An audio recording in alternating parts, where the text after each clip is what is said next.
My name is Leonard Johnson, and this is my Bulldog story. I am a full professor. My background is cultural foundations of education, and I am involved in teaching courses from entry-level courses that students would take in the program, such as educational psychology, to mid-level courses that students would take in foundations of education, like philosophical foundations or sociological or historical foundations of education. I teach courses in our master's degree program for teachers coming back for advanced degrees or for those that have graduated that want to come back and seek certification. I also teach a course in our doctorate in community college leadership program. I was born in Chicago, Illinois.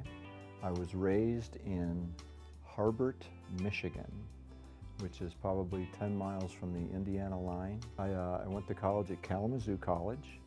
I studied psychology and sociology and graduated with also a teaching degree in elementary education.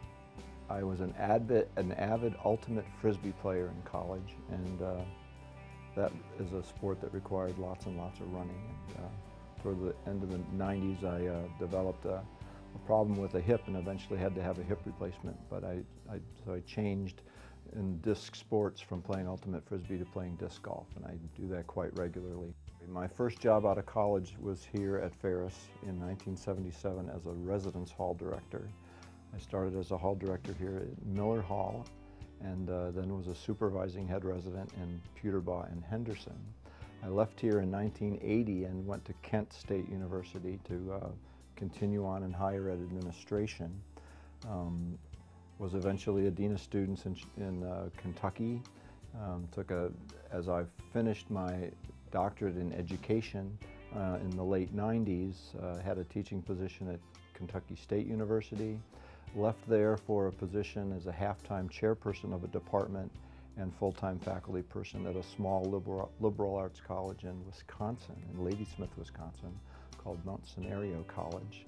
And then it was in the late 90s when I noticed in the Chronicle of Higher Education a job opening here at Ferris, and that brought me back to Ferris. So I kind of did a tour of the Midwest. I think it was a natural progression from, I enjoyed the coursework that I had done in college and working with young children. But then my career path took me to working with younger adults in college settings. And so working with students in higher ed administration and training of our resident assistants, the next logical step then to that was to go into the classroom and teach aspiring teachers how to teach.